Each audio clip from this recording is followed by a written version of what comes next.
sini saya akan membahas tentang pengukuran dispersi dan jenis-jenisnya. Jadi, apa sih sebenarnya pengukuran dispersi itu dalam statistik? Nah, pengukuran dispersi adalah suatu derajat penyimpangan atau penyebaran nilai-nilai variabel dari kecenderungan nilai sentral suatu distribusi atau ukuran yang menyatakan seberapa jauh penyimpangan nilai-nilai data dari nilai pusatnya. Jadi simpelnya seperti ini. Kalau dalam suatu data itu pasti ada sebarannya. Nah, dalam sebaran tersebut pasti ada nilai pusatnya. Nah, di situ juga ada seberapa jauh nilai itu menyimpang dari nilai-nilai pusatnya. Apakah mungkin dalam suatu data itu ada dispersi? Nah, umumnya sih ada, apalagi kalau dalam data dunia nyata atau data di lapangan.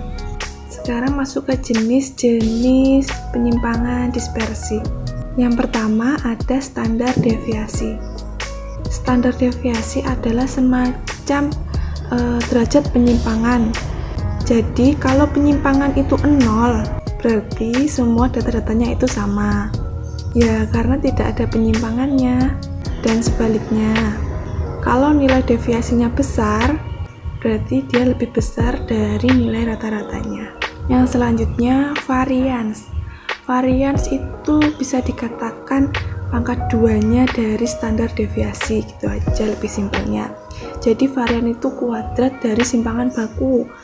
Nah, jadi kalau sudah menemukan standar deviasi, nanti otomatis kita juga menemukan variansnya. Begitu pula sebaliknya, kalau kita menghitung suatu data, kita menemukan variansnya, otomatis kita juga menemukan standar deviasinya. Nah, untuk contohnya akan saya tampilkan. Monggo disimak. Di sini saya sudah menyiapkan data individu dari tes siswa A dengan 6 kali tes dan dengan nilai seperti yang ada di tabel 30, 90, 50, 70, 60, dan 60. Selanjutnya kita cari XI min X bar kuadratnya. Sebelumnya N-nya yaitu 6 kali tes, dan untuk jumlahnya kita jumlahkan dulu, hasilnya 360. Dan selanjutnya kita cari X barnya, yaitu 360 bagi 6 sama dengan 60. Langsung saya masukkan 30 min 60 kuadrat sama dengan 900. Ini sama saja ya, 60 kurangi 30 atau 30 kurangi 60 itu hasilnya positif 900. Yang kedua, 90 kurangi 60 kuadrat sama dengan 900, dan seterusnya. Nah, hasilnya sudah kita ketahui, 900, 900, 100, 100, 0, 0. Dan kita jumlahkan menjadi 2000. Langsung kita masukkan rumusnya, yaitu S. Itu tadi salah ya, harusnya S saja, tidak ada kuadratnya. S akar 2000 bagi 6 min 1. Hasilnya, tadi rumusnya S sama dengan akar sigma XI min X bar kuadrat bagi N min 1. Nah, jadi 2000 bagi 6 min 1. Kenapa harus min? Karena itu sudah rumusnya. Langsung saja S sama dengan akar 400. Nah, di akar dari 400 adalah 20. Nah, sudah ketemu. 400 itu yang dinamakan dengan varians. Nah, dan 20 itu yang dinamakan dengan standar deviasi. Nah, dari sini kita sudah mengetahui standar deviasi dan variansnya. Karena sebenarnya varians itu adalah akar pangkat dari standar deviasi. Dan selanjutnya saya juga ada data kelompok tinggi badan kelas B. Yang demikian yang ada di tabel dengan frekuensi seperti yang ada di tabel dengan jumlah 19. Dan untuk rumusnya S kuadrat sama dengan akar sigma FI atau frekuensi kali XI min X bar kuadrat bagi N. Nah, di sini langkah pertama yang harus kita cari yaitu XI.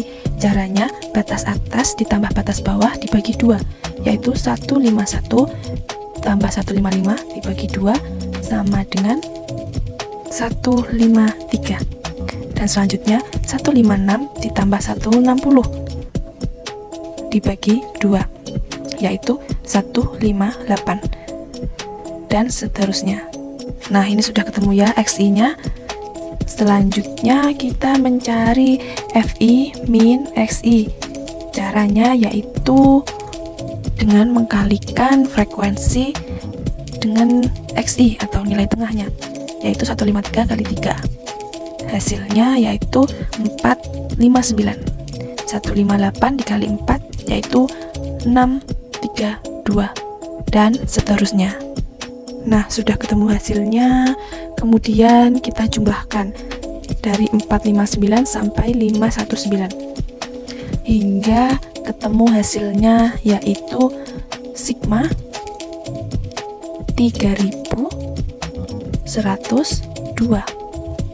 Ini masih berlanjut, kita mencari XI min X bar-nya, yaitu dengan cara kita cari X bar-nya dulu.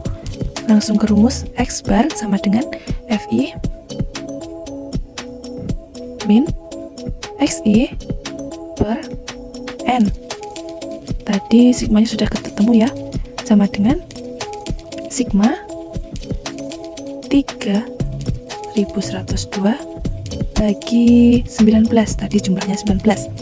Nah, sama dengan 163,26. Karena 6 ini di atas 5, jadi kita bulatkan sama dengan 163,3. Nah, sudah ketemu X bar-nya, dan lalu kita masukkan ke rumus. Langsung kita masukkan 153 kurangi 163,3 dan hasilnya yaitu min 10,3. Selanjutnya 158 kurangi 163,3, hasilnya 5,3 dan seterusnya. Dan ini sudah ketemu hasilnya dan masih berlanjut ya. Ini selanjutnya kita mencari XI min X bar kuadrat, dan caranya yaitu dengan mengkuadratkan XI min X bar. Min 10,3 dikuadratkan dan ketemu hasilnya yaitu 106,9. Terus kuadrat dari min 5,3 yaitu 28,9 dan seterusnya. Dan hasilnya sudah ketemu. Berlanjut ke FI kali XI min X bar kuadrat. Ini yang terakhir ya. Caranya mengkalikan FI min X bar kuadrat dengan frekuensi. Nah, 100,9 dikali 3 hasilnya 318,27. Selanjutnya 28,09 kali 4 sama dengan 112,36 dan seterusnya. Nah, di sini sudah ketemu jawabannya, lalu kita jumlahkan yaitu hasilnya 823,71. Langsung kita masukkan rumus yaitu akar 823,71 dibagi dengan 19, yaitu jumlah tadi frekuensinya, sama dengan akar 43,35. Nah, ini sudah ketemu variansinya. Ini dinamakan varians. Nah, untuk mengetahui standar deviasinya kita akarkan.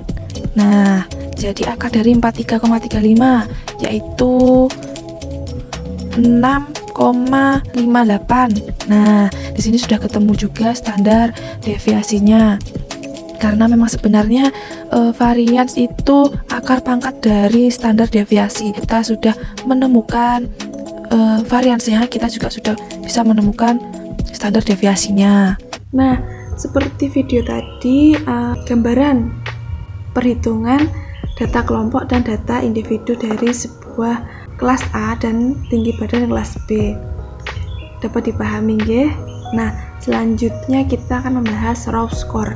Raw score itu adalah nilai mentah dari suatu data. Jadi yang dimaksud nilai mentah itu jika siswa mengerjakan 10 soal dan 5 soal benar. Nah, itu yang dinamakan nilai mentah. Seperti contohnya ini ya. Nah, itu contoh dari nilai mentah. Selanjutnya kita raw score, beralih pada materi pengumpulan data lapangan. Nah, pengumpulan data lapangan itu memegang penting dalam mendapatkan informasi suatu data yang akurat. Nah, di sini dalam pengumpulan data lapangan itu ada 2 tahap. Yang pertama, tahap persiapan. Di tahap persiapan ini ada 6 tahap-tahapan. Yang pertama, menentukan dan merumuskan tujuan penelitian. Dan yang kedua, menentukan metode yang akan digunakan dalam penelitian. Yang ketiga, menentukan teknik penyusunan yang akan dipakai dalam pengumpulan data. Dan yang keempat, menyusun pedoman tanya jawab. Dan yang kelima, menentukan tempat dan jumlah responden yang akan kita teliti. Dan yang keenam, menentukan siapa dan yang akan melaksanakan penelitian tersebut. Nah, setelah melalui tahap persiapan, tahap yang kedua yaitu tahap pelaksanaan. Nah, di sini peneliti langsung terjun yaitu mengumpulkan data. Selanjutnya langsung supervisi lapangan sebelum data itu dibawa untuk diolah. Selain tahapan-tahapan dalam pengumpulan data, di sini juga ada cara mengumpulkan data. Nah, di sini dibagi menjadi 2. Yang pertama, mengumpulkan data dengan cara sensus. Nah, di sini sensus itu berupa pengumpulan data dengan cara mencatat seluruh elemen yang menjadi subjek peneliti. Dan yang kedua, survei. Nah, survei itu dilakukan dengan cara mencatat datanya atau penelitinya, tapi cuma sampelnya saja yang dicatat. Nah, ini hampir sama seperti sensus. Kalau sensus tadi semua orang itu dicatat, kalau survei itu hanya sampelnya saja. Nah, langkah selanjutnya yaitu teknik pengumpulan data. Nah, teknik pengumpulan data yang pertama itu melalui pengamatan atau observasi. Nah, ini dengan melihat langsung ke lapangan ya. Terus selanjutnya dengan wawancara atau interview. Nah, dalam teknik ini peneliti langsung melakukan tanya jawab kepada objek yang diteliti atau perantara yang memang mengetahui persoalan objek yang akan diteliti itu. Nah, yang selanjutnya teknik pengumpulan data dengan cara pengukuran. Nah, teknik pengukuran ini biasanya dilakukan pada laboratorium untuk meneliti kesehatan dan lain-lain sebagainya. Nah, selanjutnya melalui tes objektif. Nah, tes objektif ini jadi nanti peneliti langsung memberikan lembar pertanyaan yang akan dijawab oleh objek yang diteliti. Selanjutnya kita ke kuesioner atau teknik pengumpulan data yang terakhir yaitu kuesioner atau angket. Nah, di sini hampir sama dengan tes objektif tadi. Kalau angket ini hanya diberikan kepada responden dan nanti diisi langsung jawabannya oleh responden itu sendiri tanpa bantuan orang lain. Nah, itu tadi penjelasan dari saya. Apabila ada kurangnya saya mohon maaf. Semoga bermanfaat.